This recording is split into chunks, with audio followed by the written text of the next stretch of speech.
முதலமைச்சர் அவர்களுக்கும் திருவண்ணாமலை மாவட்டம் கலெக்டர் அவர்களுக்கும் எங்களுடைய வணக்கங்கள். நாங்கள் இங்கே வந்து எங்கள் தாத்தா காலத்துலேருந்து வசித்து வருகிறோம். ஆனால் எங்களுக்கு பட்டா கொடுக்கல, எங்களுக்கு வீடு கொடுக்கல, எங்களுக்கு கரண்ட்டு வசதி எதுவும் இல்லைங்க சார். எங்களுக்கு எந்த வசதி இல்லாததுனால என் பிள்ளைங்கள நாங்கள் 35 கிலோமீட்டர் இரணி கொன்றத்தில் நாங்கள் சேர்த்து வச்சு படிக்க வைக்கிறோம். எங்கள் சொந்தக்கார வீட்டில் தான் சேர்த்து வச்சு படிக்கிற அளவுக்கு இருக்குது. இங்கே அந்த அளவுக்கு எந்த வசதி இல்லாததுனால நாங்கள் இவ்வளோ தூரம் என் பிள்ளைங்களை விட்டுட்டு நாங்கள் இங்கே இருக்கிறோம். இங்கே இருக்கிற பிள்ளைங்களை வச்சுன்னு படிக்க வைக்கலான்னு பார்த்தா கூட எங்களுக்கு எந்த ஒரு கரண்ட் வசதி இல்லைங்க சார். நைட்டு ஆனால் பாம்பு, தேளு, பூச்சி எல்லாமே வருதுங்க சார் எங்கள் வீட்டுங்களுக்கு. நீங்கள் தான் தயவு செய்து எங்களுக்கு எல்லா வசதியும் பண்ணி கொடுக்கணும் ஐயா. உங்களை விட்டால் எங்களுக்கு யாரும் கிடையாது. நாங்கள் எல்லாருக்கையிலையும் ஏதோ மனுவெல்லாம் கொடுத்து பார்த்துட்டோம்.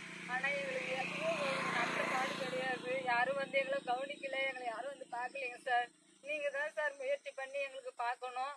உங்களை விட்டால் எங்களுக்கு யாரும் இல்லைங்க சார். நாங்கள் உங்களை நம்பி தான் சார் சொல்கிறோம். நாங்கள் மடிப்பிச்சை கேட்குறோம் சார். எங்களுக்கு தயவு செய்து எங்களுக்கு பாருங்கள் சார். எங்களுக்கு எந்த வசதியும் இல்லைங்க சார். எங்களுக்கு வீட்டு மேலே இல்லாமல் கரண்ட் இல்லாமல் நாங்கள் ரொம்ப தாட்டு கலங்குறோம் சார். எங்களை பாருங்க, நைட்டில் இந்த குழந்தைங்களை வச்சுக்கணுங்க பாருங்க சார். எவ்வளோ வர குழந்தைங்கள்லாம் வச்சுன்னு இருக்கிறோம். பாம்பு, பூச்சி, தேளு வருது. நாங்கள் என்ன சார் பண்ண முடியும்? எங்களுக்கு இந்த இருட்டில் நாங்கள் என்ன சார் பண்ண முடியும்? தயவு செய்து நீங்கள் எங்களை பாருங்க சார். எங்களுக்கு எதனா தேவை, எங்களுக்கு உதவி செய்யுங்க சார். ஐயா, திருவண்ணாமலை மாவட்ட கலெக்டருக்கு வணக்கம். நாங்கள் 5 தலைமுறையா இந்த ஊர்ல இருக்கிறோம் சார். இந்த சேராப்பூம் கிராமத்துல எங்களுக்கு எந்த வசதியும் இல்லை. நாங்கள் இந்த 5 தலைமுறையா எங்க பேர பிள்ளைங்கலேருந்து எங்க அப்பா அத்தா இதுலேருந்து எங்களுக்கு குழந்தைங்கள நான் படிக்க வச்சேன். படிக்க வச்சதுனால பொழுது போனா எழுதுறதுக்கு கரண்ட் இல்லை சார். நாங்க இவ்வளவு வறுமையிலே இருந்து இப்பவும் எங்க குழந்தை என் பேர பிள்ளைங்களும் படிக்கல. அந்த அளவுக்கு இப்போதைக்கு அளவுக்கு படிப்பு இல்லைன்னா எதுவும் நடக்கல ஐயா. நாங்க இப்ப படிப்பு இல்லாம நாங்க அந்த நாள்ல எப்படி இருந்தாங்களோ எங்க பெரியவங்க, அதே மாதிரி நாங்க இப்பயும் இருந்தா என் பேர பிள்ளைங்க என் பிள்ளைங்கல இருந்து இருந்தா எப்படி சார் நடக்கிறது? நாங்க எப்படி படிக்கிறது சார்? எங்களுக்கு வீடு வசதி இல்லை, பட்டா வசதி இல்லை, எங்களுக்கு கரண்ட் வசதி இல்லை சார்.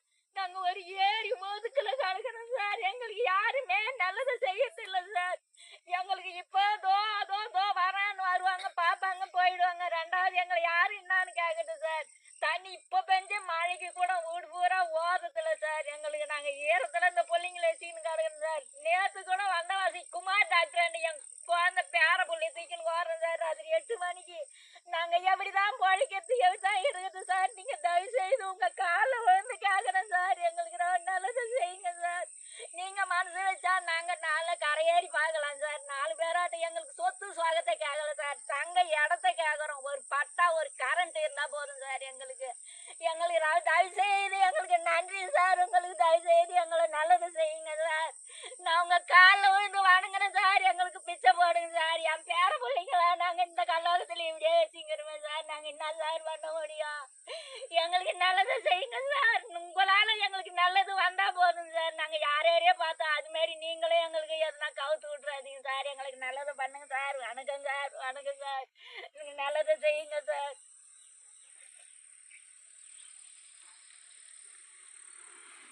அப்படியே அந்த ஊட்ட ஒரு 8 பார்த்துருவோம்.